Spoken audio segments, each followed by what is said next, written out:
ئێمە ئەزانین کە کێشەی خەڵک ئەمڕۆ بەشێکی کێشەی موچەیە، بەشێکیشی کێشەی خزمەتگوزاریە، بەڵام لە بیریشمان نەچێ ئێمە چەندەها بەڵێندەر و مستەسمریشمان هەیە کە چەندین ساڵە کارەکانیان وەستاون، چەندین ساڵە نەتوانراوە وەک پێویست پرۆژەکانیان تەمویلکەین. بۆیە ئەمڕۆ کە چوین بەسەر چەند پرۆژەیەکمان کردەوە چەی دڵخۆشیە کە ئەبینین بازار بەرەبەرە ئەکەوێتەوە گەڕ، بازار بە کەرتی تایبەتێکی بەهێز بوژێتەوە، ئابووری هەرێمی کوردستان بە کەرتی تایبەتێکی بەهێز ئەبوژێتەوە و ئێمە ئەرکی سەرشانی ئێمەیە کە کار ئاسانیان بۆ بکەین، ڕوتینات نەهێڵین،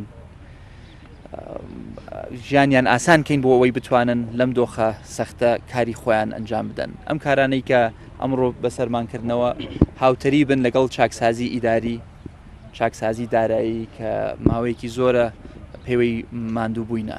دەوای ئەمە هیوادارین کە چاکسازیە ئیداریەکانمان هاوتەری لەگەڵ پەرەپێدانی ژێرخانی شارەکانمان لەگەڵ بەدیهێنانی حکومڕانیەکی دروست یەک بگرنەوە، هەمووشی لە پێناوی کۆمەڵانی خەڵکی کوردستان بێت.